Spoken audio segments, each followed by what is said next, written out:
Bonsoir tout le monde, j'allais dormir et puis tout à coup j'ai une idée. Alors j'aurais pu la laisser pour demain, attendre que le jour se lève, garer la voiture quelque part, mettre les lunettes et vous en parler.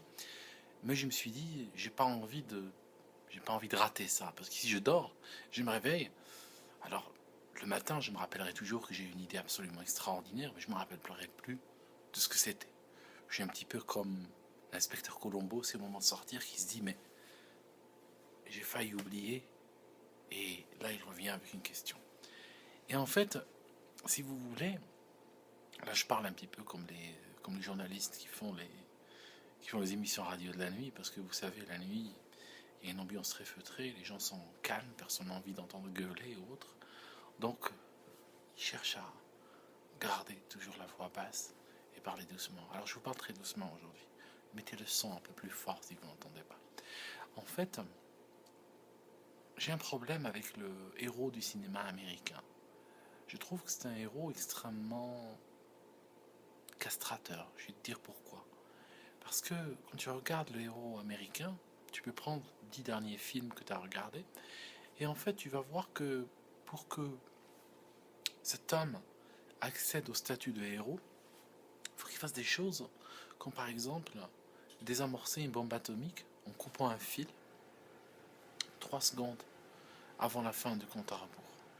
C'est-à-dire que il fait des choses, si tu regardes ce qu'il fait, il fait des choses qui ne risquent pas de t'arriver.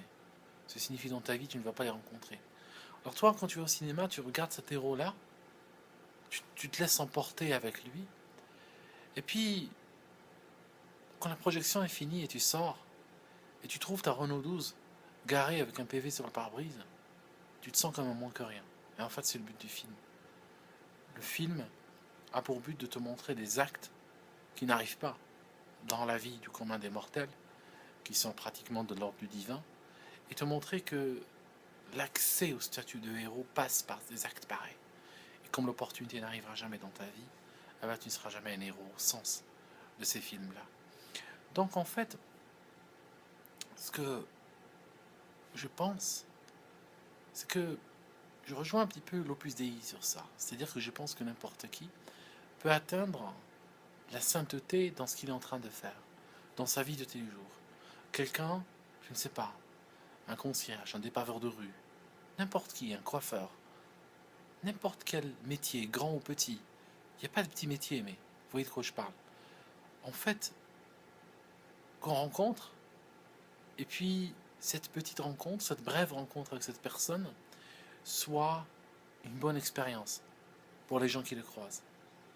Et puis que cette personne remplisse sa mission comme la communauté attend que cette mission soit remplie. Et bien à ce moment-là, cette personne, pour moi, elle a un statut de héros bien supérieur à cet héros hypothétique, inexistant des films américains.